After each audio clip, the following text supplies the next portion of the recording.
Now it's time to discuss the final literature review presentation for this class. Throughout this PowerPoint, you will see instructions on how to write your presentation in PowerPoint for this class. It is also recommended that you use VoiceOver so that other students will be able to hear you presenting on your topic that you have researched throughout this class. This first slide is a slide of instructions. You're not supposed to include the slide in your presentation, but it should be used to give you an idea of the requirements of what should be included or not included in the literature review presentation. This is a template, and so you may add or take away from the template as you see fit, including changing backgrounds, styles, themes, colors. On each slide, you need to take out the old text that is a placeholder to give you an idea of what should be included on that slide and replace it with your written text. Your written text needs to be concise and in a font size and style that is easy to read. Many of us have seen PowerPoint presentations where somebody has put many words on the slide, and it's difficult to read and difficult to follow. Please don't do that for your PowerPoint presentation for this course. Instead, give concise bullet points or chunked ideas to allow the reader to understand the flow of your presentation, but you as the speaker will add to the knowledge in addition to the words that are on the slide. You should only need to use between about 10 and 12 slides. If you have too many more slides than this, your presentation is longer than it needs to be for this class. You are also required to include an audio component to your presentation, such as VoiceOver or VoiceOver with video, or a video of you presenting the PowerPoint. The first slide is a slide for title. This should be the overall title of either your dissertation or the collection of articles that you collected for this class and the theme that unites them. You should also include your name, Houston Baptist University, and possibly the course identifier, EDLR 7323.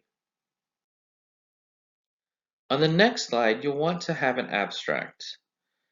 You will not have been required to write an abstract for this class specifically. However, it is important that you learn the process of writing a summary that captures in a few sentences the overarching themes of the literature that you've collected. The purpose. Here is where you will put your purpose statement or your research question. Many literature reviews are based on research questions related to your potential dissertation.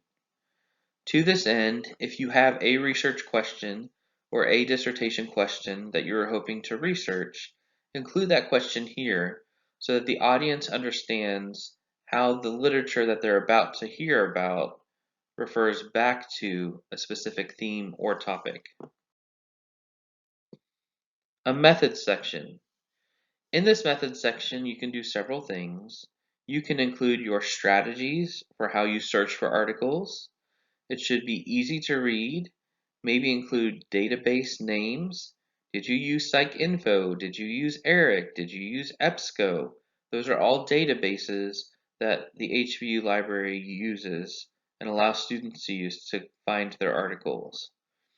How did you decide which articles to include in your literature review? And how did you decide which articles to exclude in your literature review? How did you make those decisions?